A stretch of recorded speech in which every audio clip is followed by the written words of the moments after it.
તમે ક્યારે વિચાર્યું છે કે તમારી એક નાની ભૂલ તમારા આખા પરિવારને વિખેરી શકે છે? આજે જ્યારે હું મારા ખાલી ઘરની બારી પાસે બેસું છું ત્યારે મને એ રાત યાદ આવે છે. જો મેં એ દિવસે મારો અહંકાર બાજુ પર મૂકીને ફક્ત એકવાર સોરી કહી દીધું હોત તો કદાચ આજે મારો પરિવાર કંઈક અલગ જ હોત. પસ્તાવો ત્યારે જ થાય છે જ્યારે સમય હાથમાંથી નીકળી જાય છે. આજે હું તમને મારી એ ભૂલની કહાની કહેવા જઈ રહ્યો છું જે કદાચ તમારા ઘરને તૂટતા બચાવી શકે છે. મારું નામ મોહન, એક મધ્યમ વર્ગીય પરિવારનો મોટો દીકરો.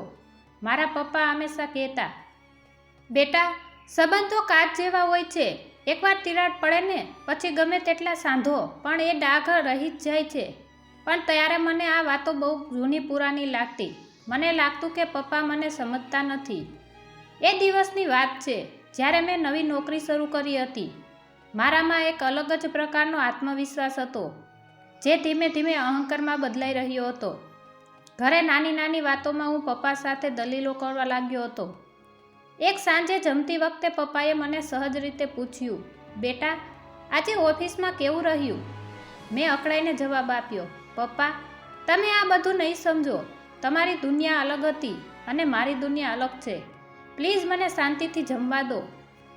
એ સમયે પપ્પાની આંખોમાં જે એક પળ માટે ભીનાશ આવી હતી તે મેં જોઈ પણ ન જોઈ કરી દીધી. મમ્મીએ મને ઈશારામાં શાંત રહેવા કહ્યું પણ હું તો મારા જ તાનમાં હતો. મને લાગતું હતું કે હું કમાઉં છું એટલે મને ગમે તેમ બોલવાનો હક છે. એ રાત્રે પપ્પા સાથે થયેલી એ બોલાચાલીમાં મેં હદ વટાવી દીધી હતી. મેં કહી દીધું હતું કે તમારા વિચારો જૂના થઈ ગયા છે. તમે હંમેશા મને રોકવાની જ કોશિશ કરો છો. પપ્પા ચૂપચાપ ઊભા થઈને પોતાના રૂમમાં ચાલ્યા ગયા.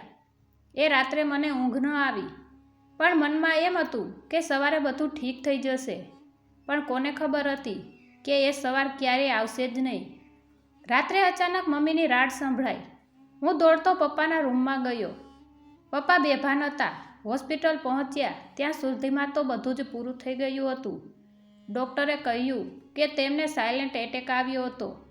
ત્યારે મને સમજાયું કે મેં જે છેલ્લી વાત એમની સાથે કરી હતી તે ઝઘડાની હતી. મારે એમને ઘણું કહેવું હતું. મારે એમને ગળે લગાવવા હતા. મારે કહેવું હતું કે હું તમને પ્રેમ કરું છું. પણ હવે બધું મોડું થઈ ગયું હતું. એ સફેદ ચાદર નીચે ઢંકાયેલા પપ્પાના ચહેરા સામે જોઈને મને એ જ વિચાર આવતો હતો કે જો મેં આ વાત પહેલાં જાણી હોત, જો મેં એમને માન આપ્યું હોત તો આજે અમારો પરિવાર કંઈક અલગ હોત.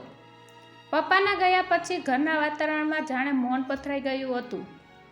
જે ઘરમાં ક્યારેક પપ્પાના હસવાનો કે મને ટોકવાનો અવાજ આવતો હતો ત્યાં હવે માત્ર ખાલીપો હતો. સવારે જ્યારે હું જાગતો ત્યારે ડ્રોઈંગ રૂમમાં પપ્પાની એ લાકડાની ખુરશી ખાલી જોઈને મારું હૃદય ભરાઈ આવતું. મમ્મી પણ જાણે જીવતી લાશ બની ગઈ હતી. તે રસોડામાં કામ તો કરતી પણ તેની આંખો હંમેશા દરવાજા તરફ જ ટકી રહેતી. જાણે હમણાં જ પપ્પા અંદર આવશે અને કહેશે, શાંતા, જરા ચાલ આવજે તો. પપ્પાના તેરમાં પછી જ્યારે બધી વિધિઓ પતી ગઈ ત્યારે મેં પપ્પાના કબાટને સાફ કરવાનું નક્કી કર્યું. મને લાગતું હતું કે ત્યાંથી કદાચ મને એમના જીવન વિશે કંઈક એવું મળે જે હું જીવતા ન જાણી શક્યો. કબાટ ખોલતા જ એ જૂની ડાયરી મળી જે પપ્પા હંમેશા પોતાની પાસે જ રાખતા. મેં ક્યારેય એ ડાયરીને અડવાની કોશિશ નહોતી કરી કારણ કે મને લાગતું હતું કે એમાં હિસાબ કિતાબ સિવાય બીજું કંઈ જ નહીં હોય. પણ જ્યારે મેં એ ડાયરી ખોલી ત્યારે મારી આંખો ફાટી ગઈ. એ ડાયરીમાં પપ્પાએ મારા જન્મથી લઈને મારી પહેલી નોકરી સુધીની દરેક ખુશીની ક્ષણો નોંધી હતી. એક પાના પર લખ્યું હતું, આજે મોહને પહેલીવાર પપ્પા કહ્યું, મને લાગે છે કે હું દુનિયાનો સૌથી નસીબદાર માણસ છું. બીજા એક પાના પર લખ્યું હતું, મોહને આજે નવી નોકરી શરૂ કરી. ભલે તે મારી સાથે થોડો ગુસ્સે થયો પણ મને ગર્વ છે કે મારો દીકરો હવે પગભર થઈ ગયો છે. ભગવાન તેને હંમેશા ખુશ રાખે. આ વાંચીને હું ધ્રુસકે ને ધ્રુસકે રડી પડ્યો. જે માણસને હું જૂના વિચારોવાળો ગણીને અડધૂત કરતો હતો તે માણસ મારા પ્રત્યેના પ્રેમના એટલો અંધ હતો કે તેને મારો અહંકાર પણ ગર્વ જેવો લાગતો હતો. મને એ રાત યાદ આવી જ્યારે મેં તેમને કહ્યું હતું કે તમે કંઈ નહીં સમજો. સાચું તો એ હતું કે હું જ કશું સમજતો નહોતો. પપ્પાના ગયા પછી ઘરની બધી જ જવાબદારી મારા પર આવી ગઈ. લાઇટ બિલ ભરવાથી લઈને કરિયાણું લાવવા સુધીનું બધું જ હવે મારે જોવાનું હતું. એક દિવસ જ્યારે હું ઘરના જૂના કાગળો તપાસતો હતો ત્યારે મને ખબર પડી કે પપ્પાએ પોતાની નિવૃત્તિના બધા જ પૈસા મારા ભવિષ્ય માટે ફિક્સ ડિપોઝિટમાં મૂક્યા હતા. તેમણે પોતાની તબિયત પાછળ 1 રૂપિયો પણ ખર્ચ્યો નહોતો, જેથી મારા લગ્ન અને મારી પ્રગતિમાં કોઈ અડચણ ન આવે. મમ્મીએ એક દિવસ મને પાસે બેસાડ્યો અને કહ્યું, બેટા, તારા પપ્પા ક્યારેય તારાથી નારાજ નહોતા. એ તો બસ ડરતા હતા કે ક્યાંક તું આ દુનિયાની ભીડમાં તારા સંસ્કારો ન ભૂલી જાય. એ તારી સાથે દલીલ નહોતા કરતા, એ તને દુનિયાના પથરા રસ્તાઓથી બચાવવા માંગતા હતા. મમ્મીની આ વાત સાંભળીને મને સમજાયું કે પરિવારમાં જ્યારે કોઈ વડીલ આપણને ટોકે છે ને, ત્યારે એ એમનો અધિકાર નથી હોતો, પણ આપણા પ્રત્યેની તેમની ચિંતા હોય છે. મેં વિચાર્યું હતું કે હું બધું જ જાણી ગયો છું, પણ સાચું જ્ઞાન તો પપ્પાના એ અનુભવોમાં જ હતું, જે મેં ક્યારેય સાંભળ્યા જ નહોતા. આજે જ્યારે હું ઓફિસથી ઘરે આવું છું અને કોઈ મને પૂછવાવાળું નથી હોતું ને, બેટા, દિવસ કેવો રહ્યો, ત્યારે એ મૌન મને ડંખે છે. જો મેં એ દિવસે પપ્પાની વાત શાંતિથી સાંભળી હોત, જો મેં એમને જમતી વખતે પ્રેમથી જવાબ આપ્યો હોત, તો કદાચ આજે તેઓ આ ખુરશી પર બેઠા હોત. પપ્પાની ડાયરી વાંચ્યા પછી મારા મન પરથી જાણે એક પથ્થર હટી ગયો હતો, પણ હૃદયમાં પસ્તાવાની આગ હજુ પણ સળગતી હતી. મને સમજાઈ ગયું હતું કે જે ભૂલ મેં પપ્પા સાથે કરી, તે ભૂલ હવે મારે બાકીના પરિવાર સાથે નહોતી કરવી. મારો નાનો ભાઈ સાહિલ, જે પપ્પાના ગયા પછી એકદમ ડરી ગયો હતો અને મારાથી દૂર રહેવા લાગ્યો હતો, તેની સાથે સંબંધ સુધારવો એ મારો પહેલો પડકાર હતો. એક રવિવારની સવાર હતી. મેં જોયું કે સાહિલ પોતાના રૂમમાં એકલો બેસીને કશુંક વિચારી રહ્યો હતો. પહેલાંની જેમ જો હું હોત તો કદાચ મેં એને પૂછ્યું પણ ન હોત, પણ આજે મેં મક્કમ નિર્ધાર કર્યો હતો. હું તેની પાસે ગયો અને તેના ખંભા પર હાથ મૂક્યો. સાહિલ થોડો ચમકી ગયો. કદાચ તેને આશા નહોતી કે તેનો મોટો ભાઈ તેની પાસે આવીને પ્રેમથી બેસશે. મેં પૂછ્યું, સાહિલ, શું વિચારે છે ભાઈ? તેણે નીચું જોઈને ધીમેથી કહ્યું, કાંઈ નહીં ભાઈ, બસ પપ્પાની યાદ આવતી હતી. એ હોત તો આજે આપણે બધા બહાર ગયા હોત. તેની આંખોમાં પાણી હતા. મને અહેસાસ થયો કે હું તો માત્ર મારા પસ્તાવામાં વ્યસ્ત હતો, પણ આ નાના છોકરાએ તો તેનો ટેકો ગુમાવ્યો હતો. મેં તેને ગળે લગાડ્યો અને કહ્યું, જો સાહિલ, પપ્પા અત્યારે આપણી સાથે નથી, પણ એ હંમેશા ઈચ્છતા હશે કે આપણે બંને એકબીજાનો સાથ આપીએ. હું જાણું છું કે મેં ભૂતકાળમાં તારી સાથે અને પપ્પા સાથે બહુ ખરાબ વર્તન કર્યું છે, પણ હવે હું બધું બદલવા માગું છું. તે દિવસે અમે કલાકો સુધી વાતો કરી.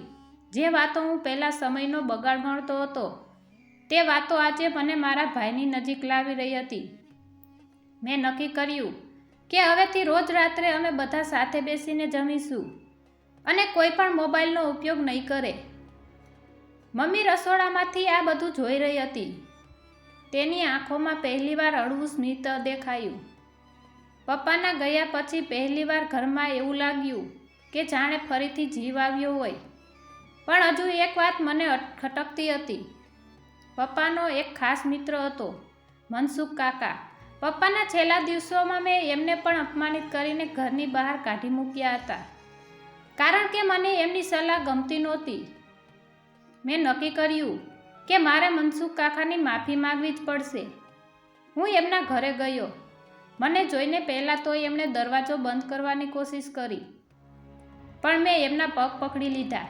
મેં કહ્યું, કાકા, પપ્પા તો વયા ગયા, પણ જો તમે મને માફ નહીં કરો ને, તો મને ક્યારેય શાંતિ નહીં મળે. પ્લીઝ મને એક મોકો આપો. મનસુખ કાકાની આંખો પણ ભીની થઈ ગઈ. તેમણે મને ઊભો કર્યો અને કહ્યું, બેટા, તારા પપ્પા હંમેશા કહેતા કે મોહન દિલનો ખરાબ નથી, બસ એનામાં થોડો યુવાનીનો લોહીનો ઉછાળો છે. તે આજે મારી પાસે આવીને સાબિત કરી દીધું કે તું ખરેખર એનો જ દીકરો છે. એ દિવસે મને સમજાયું કે સંબંધો સુધારવા માટે કોઈ મોટા કામ કરવાની જરૂર નથી હોતી. બસ તમારો અહંકાર છોડીને પ્રેમથી નમવાની જરૂર હોય છે. મેં મનસુખ કાકાને ઘરે આવવાનું આમંત્રણ આપ્યું. જ્યારે તેઓ ઘરે આવ્યા અને મમ્મી સાહિલ સાથે બેસીને પપ્પાની જૂની વાતો કરવા લાગ્યા, ત્યારે આખું ઘર હકારાત્મકતાથી ભરાઈ ગયું. મને અહેસાસ થયો કે પરિવાર એટલે ફક્ત લોહીના સંબંધો નહીં, પણ એકબીજાના દુઃખમાં ભાગીદાર બનવું અને એકબીજાની લાગણીઓને સમજવી. જો મેં આ વાત પહેલાં જાણી હોત, જો મેં પપ્પાના મિત્રો અને વડીલોને માન આપ્યું હોત, તો કદાચ પપ્પા પણ આજે આ હસતા ચહેરાઓ જોઈને ખુશ થતા હોત. મનસુખ કાકા સાથેની મુલાકાત પછી મારા મનને એક અનોખી શાંતિ મળી હતી. હવે હું સમજી ગયો હતો કે ઘર માત્ર દિવાલોથી નથી બનતું, પણ એકબીજા પ્રત્યેના આદર અને પ્રેમથી બને છે. પપ્પા જે શિસ્ત અને સંસ્કારની વાતો કરતા હતા, તે હવે મને બોજ નહીં પણ એક સુરક્ષા કવચ જેવી લાગતી હતી. એક સાંજે હું અને સાહિલ અગાસી પર બેઠા હતા. ઠંડો પવન વાઈ રહ્યો હતો. સાહિલે મને પૂછ્યું, ભાઈ, તમે આટલા બધા બદલાઈ કેવી રીતે ગયા? પહેલાં તો તમે વાતમાં ગુસ્સે થઈ જતા હતા. મેં હસીને તેનો હાથ પકડ્યો અને કહ્યું, સાહિલ, માણસ જ્યારે કંઈક કિંમતી ગુમાવે ને ત્યારે તેને એ કિંમત સમજાય છે. મેં પપ્પાને ગુમાવ્યા, પણ એમના જવાથી મને એક એવો પાઠ મળ્યો જે કોઈ પુસ્તક મને શીખવી ન શકત. મેં શીખ્યું કે વડીલોનું ટોકવું એ એમનો પ્રેમ છે, એમનો ગુસ્સો એ આપણી ચિંતા છે. હું નથી ઈચ્છતો કે જે પસ્તાવો હું આજે ભોગવી રહ્યો છું તે તારે ક્યારેક ભોગવવો પડે. મેં નક્કી કર્યું કે પપ્પાની યાદમાં હું કંઈક એવું કરું જેથી તેમનું નામ હંમેશા જીવંત રહે. પપ્પાને ગરીબ બાળકોને ભણાવવાનો બહુ શોખ હતો. મેં મારી બચતમાંથી એક નાનકડું પુસ્તકાલય શરૂ કર્યું જ્યાં જરૂરિયાતમંદો બાળકો આવીને મફતમાં ભણી શકે. જ્યારે મેં આ પુસ્તકાલયનું ઉદ્ઘાટન મમ્મીના હાથે કરાવ્યું, ત્યારે તેની આંખોમાં જે ચમક હતી તે જોઈને મને લાગ્યું કે પપ્પા ઉપરથી મને જોઈને આશીર્વાદ આપી રહ્યા છે. સમય વીતતો ગયો. આજે મારા લગ્નને પણ 5 વર્ષ થઈ ગયા છે. મારો પણ એક નાનો દીકરો છે. જ્યારે તે ક્યારેક મારી વાત નથી માનતો કે જીદ કરે છે, ત્યારે મને મારા પપ્પા યાદ આવી જાય છે. પણ હવે હું ગુસ્સો નથી કરતો. હું તેમની પાસે બેસું છું અને તેની પ્રેમથી સમજાવું છું.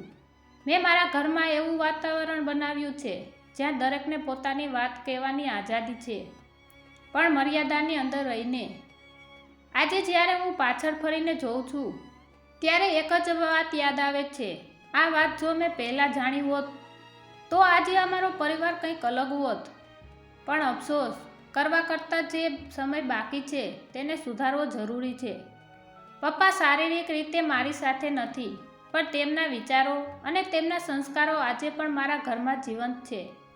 મેં એક વાત ગાંઠે બાંધી લીધી છે કે પરિવાર એ દુનિયાની સૌથી મોટી મૂડી છે અને તેને સાચવવી એ આપણી સૌથી મોટી જવાબદારી છે. હવે મારા ઘરમાં પપ્પાની એ લાકડાની ખુરશી ખાલી નથી રહેતી. ત્યાં પપ્પાનો ફોટો છે જે હંમેશા હસતો રહે છે અને મને યાદ અપાવતો રહે છે કે સંબંધો સાચવજો, કારણ કે માણસ અને સમય ક્યારેય પાછા નથી આવતા. વડીલોના અનુભવ અને તેમના સંસ્કાર એ આપણા જીવનનો પાયો છે. ક્યારેક એમની વાતો કડવી લાગી શકે છે, પણ એમના હંમેશા આપણું હિત છુપાયેલું હોય છે. અહંકારમાં આવીને સંબંધો તોડવા સહેલા છે, પણ પસ્તાવાની આગમાં આખી જિંદગી જીવવું બહુ અઘરું છે. સમય રહેતા વડીલોને માન આપો અને પરિવારની કિંમત સમજો. આભાર.